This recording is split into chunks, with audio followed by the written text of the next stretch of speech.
Então, o Refúgio de Vida Silvestre da Ilha dos Lobos é uma unidade de conservação desde 1983, né? E ela foi criada com o intuito de proteger os animais que a gente mais vê, né? Que são os lobos e os leões marinhos. Então, inicialmente, ela tinha outro órgão responsável pela gestão dessa unidade. E hoje, né, desde 2007, a gente tem o Instituto Chico Mendes de Conservação da Biodiversidade, que é o órgão responsável pela gestão dessa área protegida. Aconteceu em 2005, ela foi recategorizada. Ela era antes uma estação ecológica e ela passou a ser um refúgio de vida silvestre. E nessa recategorização, ela teve uma ampliação de área. Então, ela deixou de ser só a parte rochosa e a gente tem uma área de 500 metros no entorno, né, de área marinha aqui, que é a área protegida também, que é a unidade de conservação. Então, ela não é a menor área, né, que a gente às vezes vê o pessoal falar, a menor unidade de conservação, não é mais desde 2005. Então, as principais espécies que a gente vê na Ilha dos Lobos, né, como dão o nome à ilha, né, são os lobos e leões marinhos, né? Aqui do Rio Grande do Sul, a gente tem a ocorrência de 7 espécies de pinípedes, que a gente chama, que é esse grupo maior, que fazem parte, né? Foca, lobo, leão marinho, elefante marinho. A gente tem 3 lobos marinhos, né? A gente tem 2 focas, um leão marinho e elefante marinho. Né? Então, assim, o mais comum que a gente tem na Ilha dos Lobos, que a gente consegue ver mais vezes ao longo do ano, é o leão marinho do sul, né? Que é uma espécie que a gente consegue visualizar hoje, né? Que nessa época do ano eles já estão aqui. E a outra espécie que a gente vê mais frequentemente é o lobo marinho sul-americano. Então, essas espécies, elas têm a ocorrência aqui no nosso litoral, principalmente no período de inverno e primavera. Então, o que acontece? Elas não se reproduzem no Brasil. A reprodução dessas espécies ocorre no Uruguai e na Argentina. A formação da Ilha dos Lobos, ela tem uma importância também biológica, né? Além dela ser a nossa única ilha que nós temos no litoral do Rio Grande do Sul, ela também é importante porque ela agrega uma biodiversidade associada a ela. Então, a gente tem espécies de peixe, né, que se reproduzem e precisam de um fundo de pedra que elas só vão encontrar nessa região, assim também como ela é importante para os mamíferos marinhos, né, os lobos leões marinhos que vêm para essa região, e ela é o ponto mais ao norte de toda a costa atlântica aqui no Brasil, aonde essas espécies, o lobo e o leão marinho, vêm para descansar.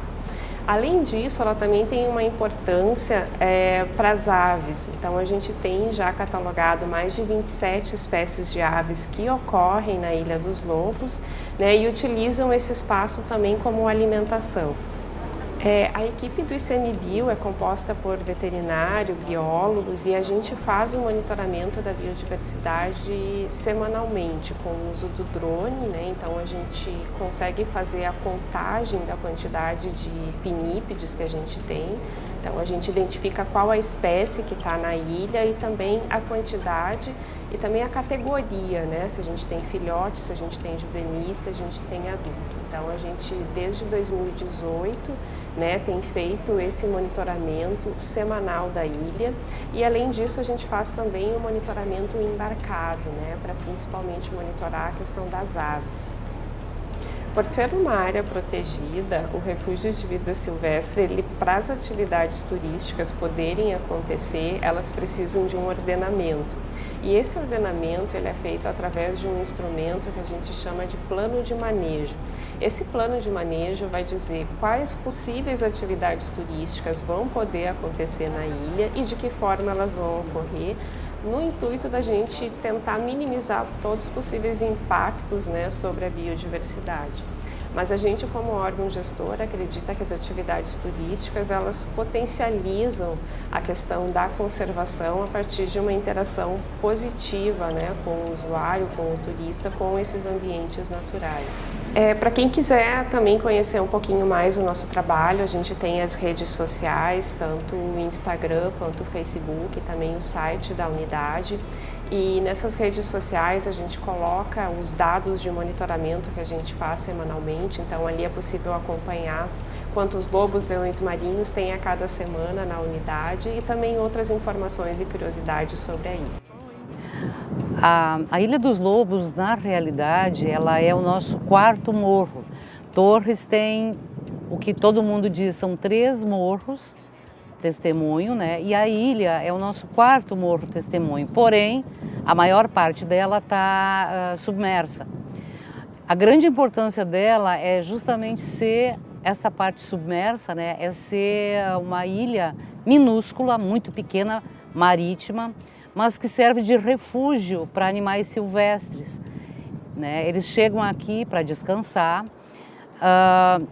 então, e a ligação dela é submersa também, ela está ligada diretamente ao continente, existe essa ligação submersa, né? E ela é realmente um morro testemunho. Bom, a ilha se originou da mesma forma que os morros testemunhos de Torres e os cânions de Cambará, Morro Grande, Timbé do Sul, né? É a mesma formação, ocorreu na época da separação dos continentes americano e africano, né? Então, por efeitos, por motivos tectônicos, esses morros testemunhos ficaram visíveis ainda, não sofreram os processos de intemperismo, né, que o restante da paisagem sofreu. Tudo começou aproximadamente 120 milhões de anos, mas ali por 100, 80 milhões de anos, né, os continentes já estavam a uma boa distância. Bom, quanto à questão da geoconservação e da geoeducação, digamos assim, a ilha ela tem um cunho mais científico, de conservação, tanto que ela é uma unidade de conservação, de proteção integral. Então, assim, pela posição dela, pela localização e pelos visitantes inusitados que ela recebe todos os anos, que são os animais silvestres, ela tem um cunho mais de proteção mesmo, e a importância maior é a de pesquisa científica.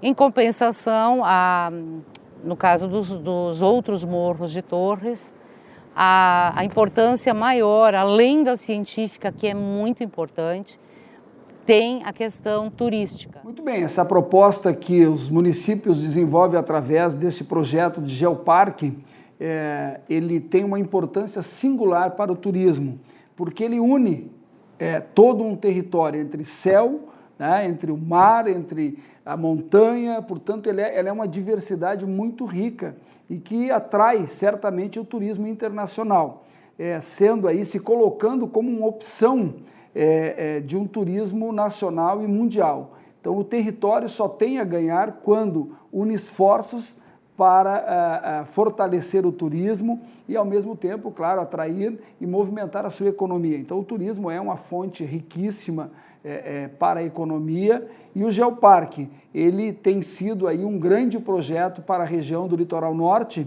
e dos municípios da encosta da Serra.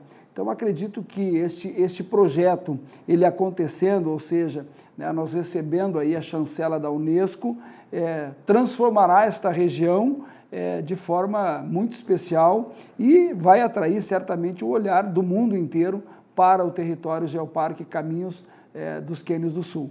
Se nós olharmos hoje o potencial dos municípios envolvidos no projeto do Geoparque, nós temos o turismo de sol e mar, porque temos aí, né, a costa do litoral incluída no projeto. Então temos aí a diversidade de água, temos o esporte, né, de esportes radicais de montanha, temos aí o festival de balonismo, que hoje já se difunde por todo o território, por toda a região, mas também temos o turismo de aventura, aquele que é privilegiado na encosta da Serra, que aí então tem a grande parte dos municípios. Então nós temos hoje um turismo que ele pode absorver diversas atividades, sendo do sol e do mar ao turismo, né, de aventura, ao turismo de escalada, então ao tropeirismo, que é um turismo hoje muito crescente aqui na nossa região, principalmente na região sul do Brasil, e isso tudo nós temos dentro do território. E, portanto, dentro deste paraíso, né, chamado Geoparque, o Geoparque Caminhos dos Cânions do Sul, o turista poderá encontrar muitas atividades né, para diversos dias que estará aqui curtindo este grande paraíso. Bem, após decidido esses municípios apostarem no turismo né, de Geoparque, a região toda se preparou, está se preparando para receber este turismo, esse boom que nós esperamos aí a partir do reconhecimento da Unesco. Então, os municípios hoje estão se estruturando com hotéis, pousadas e também uma coisa muito importante a gente destacar é a economia local, o artesanato local, a cultura local passa a ter uma importância, né, muito especial dentro do projeto. E isso vai fomentar a economia nos pequenos empreendedores, nos pequenos comércios e acredito que será o grande diferencial também para as pequenas comunidades da região.